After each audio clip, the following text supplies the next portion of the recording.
দুটি সরকারি ব্যাংক রেখে বাকিগুলো মার্চের পক্ষে গভর্নর। সংশোধিত বাংলাদেশ ব্যাংক অধ্যাদেশ জারি না হলে রাজনৈতিক প্রভাব ফিরে আসার শঙ্কা। আর কিছুক্ষণ পরেই পে কমিশনের রিপোর্ট জমা হচ্ছে প্রধান উপদেষ্টার কাছে, থাকছে দ্বিগুণ বেতন বাড়ানোর প্রস্তাব। সংস্কার তৎপরতাতেও গতি ফেরেনি স্থানীয় বিনিয়োগে। নির্বাচিত সরকারের অপেক্ষায় উদ্যোক্তারা চান সুদহারের লাগাম এবং জ্বালানি নিরাপত্তা। আমন্ত্রণ বিজনেস টুডেতে এতক্ষণ শিরোনাম দেখছিলেন, এবার চলে যাচ্ছে পুরো খবর এবং পুরো সময় জুড়ে আপনাদের সাথে থাকবো আমি রাবেয়া স্মৃতি। রাষ্ট্রীয় মালিকানাধীন দুটি ব্যাংক রেখে বাকিগুলো মার্জ করার প্রস্তাব দিয়েছেন governor doctor Ahsan H Mansur. তার মতে সুশাসন নিশ্চিত করতে হলে 10 থেকে 15টি ব্যাংকই কিন্তু যথেষ্ট। সকালে অর্থনীতি সমিতি এবং জগন্নাথ বিশ্ববিদ্যালয়ের অর্থনীতি বিভাগ আয়োজিত লোক বক্তৃতা অনুষ্ঠানে তিনি এমন মন্তব্য করেছেন।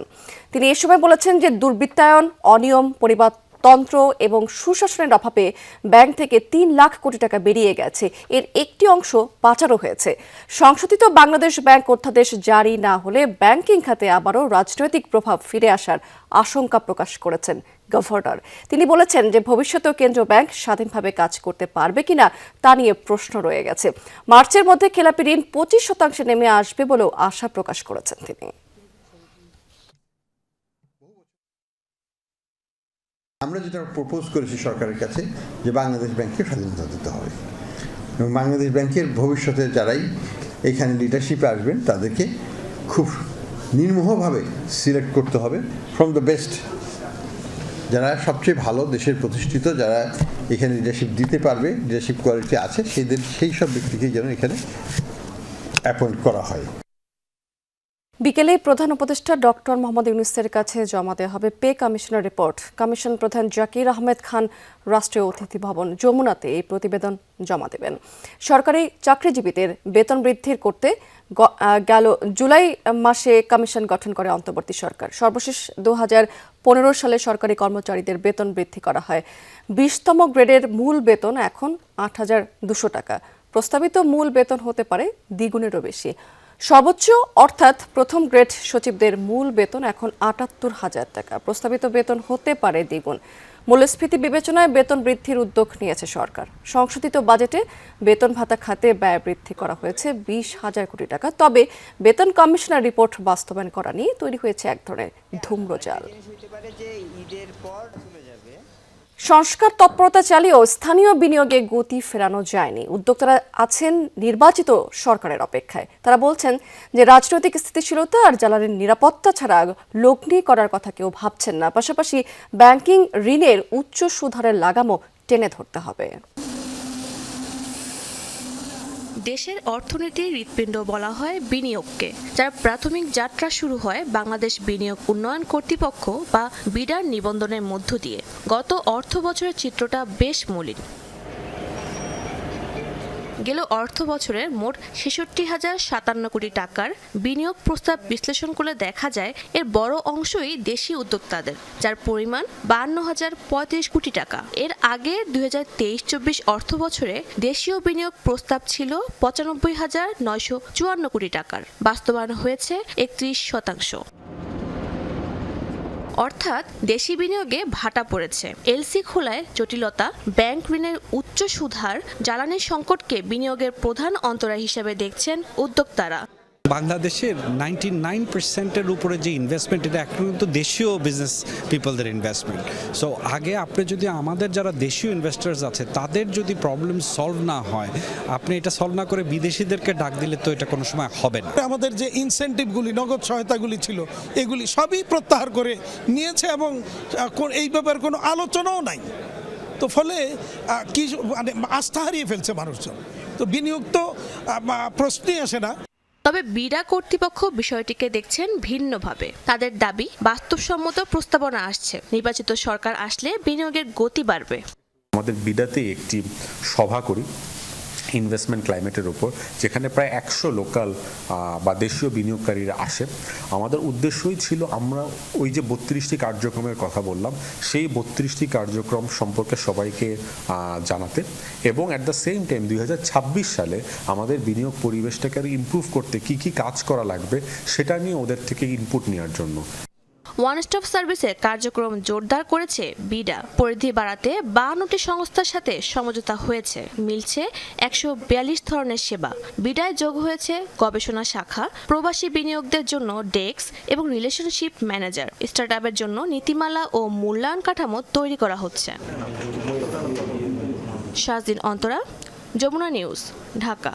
পহেলা জানুয়ারি থেকে শুরু হওয়ার কথা থাকলেও সাবেক প্রধানমন্ত্রী বেগম খালেদা জিয়ার মৃত্যুতে রাষ্ট্রীয় শোকের কারণে 3 জানুয়ারি পর্দা ওঠে এবারের ঢাকা আন্তর্জাতিক বাণিজ্য মেলার।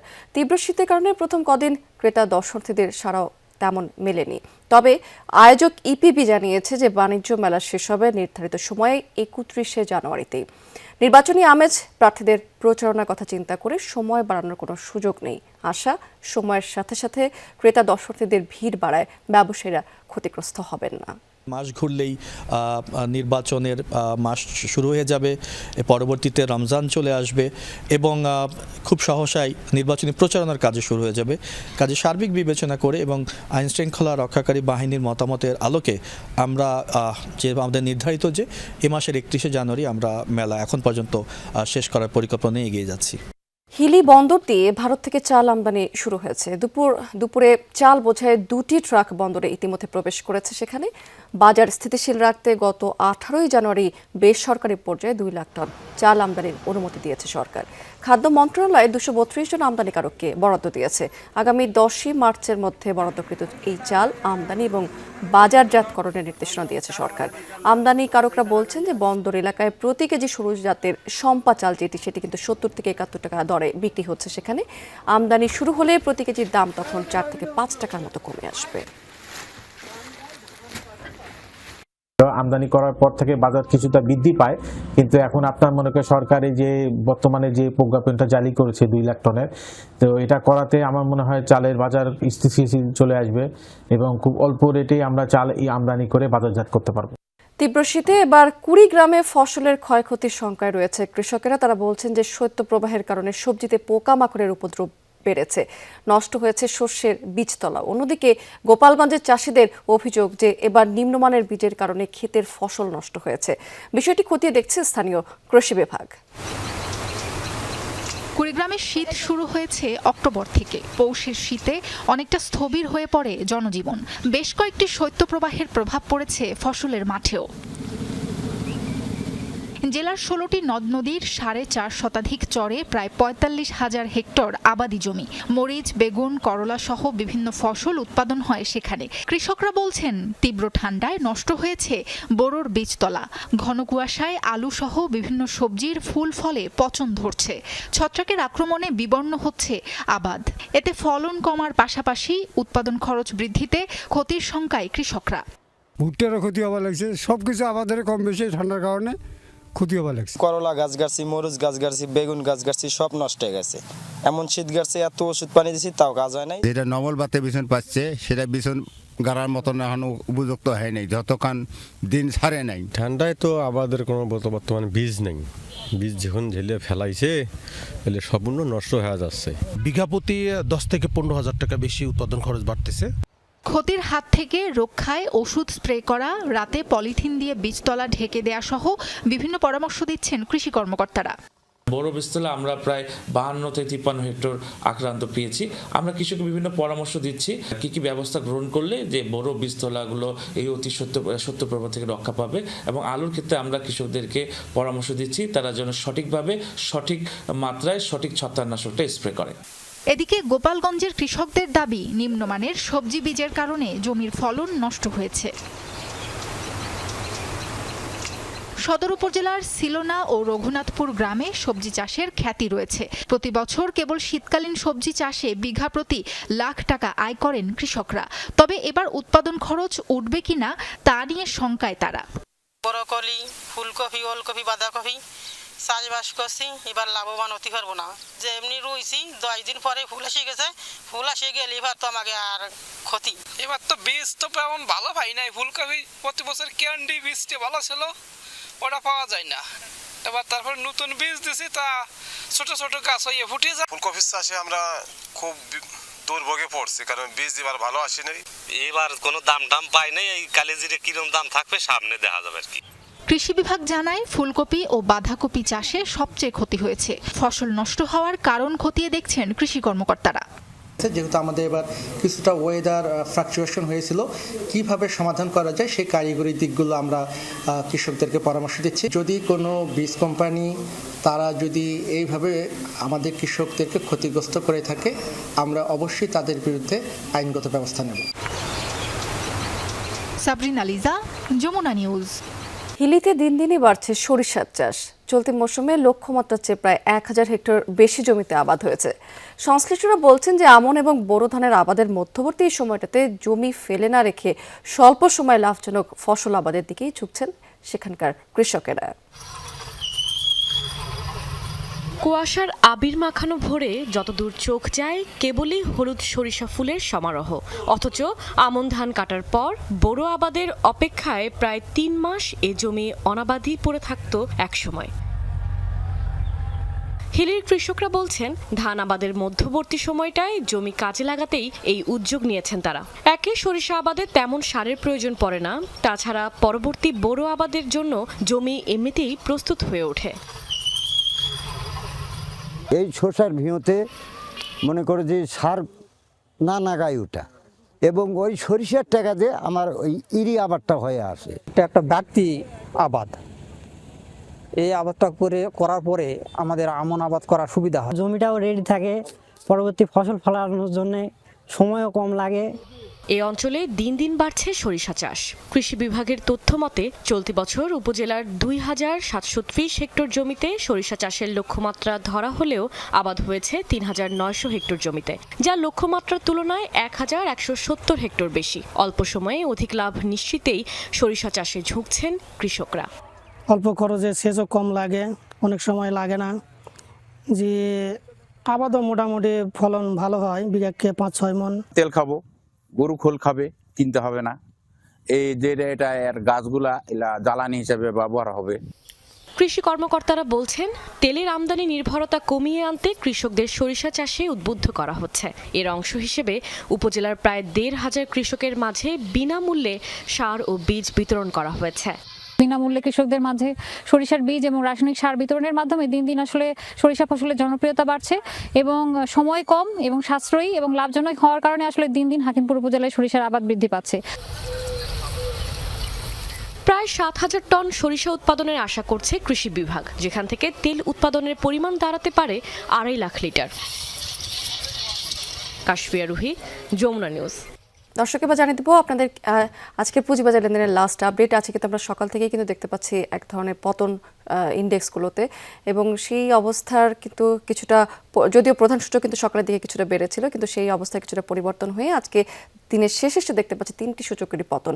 আজকে প্রধান সূচক ডিএসসি ব্রড ইন্ডেক্স, সেটি কিন্তু দিন শেষে 3 পয়েন্টের মতো কমে গেছে এবং এই সূচকটি 5105 পয়েন্টে অবস্থান করছে। অন্য দুটি সূচকেরও পতনের কথা বলছিলাম। ডিএসসিএস সূচক সেটি কিন্তু 3 পয়েন্টেরও বেশি কমে 1027 পয়েন্টে আছে এবং 30 সূচক সেটি কিন্তু 1964 পয়েন্টে আছে, 6 পয়েন্টের মতো কমে। টোটাল ট্রেড হয়েছে আজকে 605.60 লাখ টাকার শেয়ার, এবং আজকে আমরা দিনের শেষে কিন্তু দেখতে পাচ্ছি যে বেশিরভাগ প্রতিষ্ঠানের শেয়ারের দামের পতন হয়েছে। 192টি কোম্পানির শেয়ারের দাম আজকে টোটাল ঢাকা শেয়ার বাজারে কমে গেছে, 136টি কোম্পানির শেয়ারের দাম বেড়েছে এবং 61টি প্রতিষ্ঠানের শেয়ারের দাম অপরিবর্তিত রয়েছে।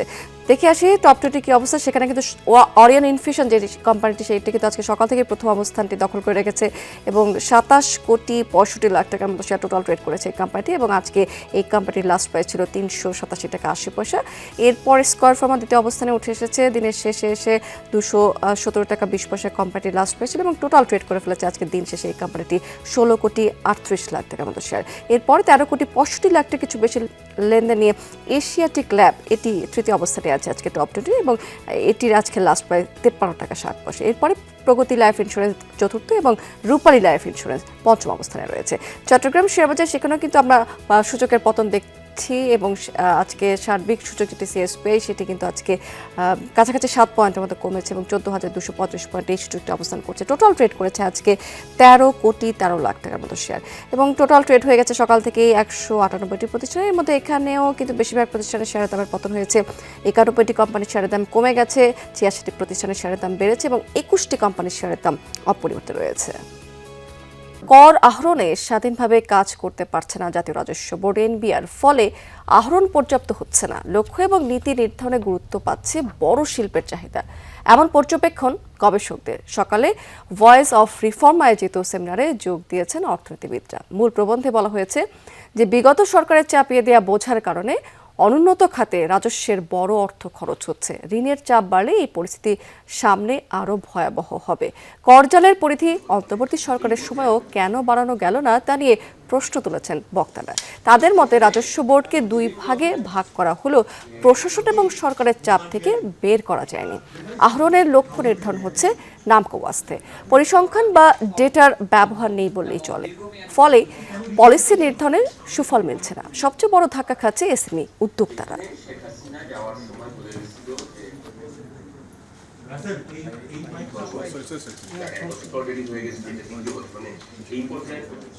দর্শক, এই ছিল বিজনেস টুডে এখনকার আয়োজনে। এতক্ষণ সঙ্গে থাকার জন্য ধন্যবাদ আপনাদের সবাইকে।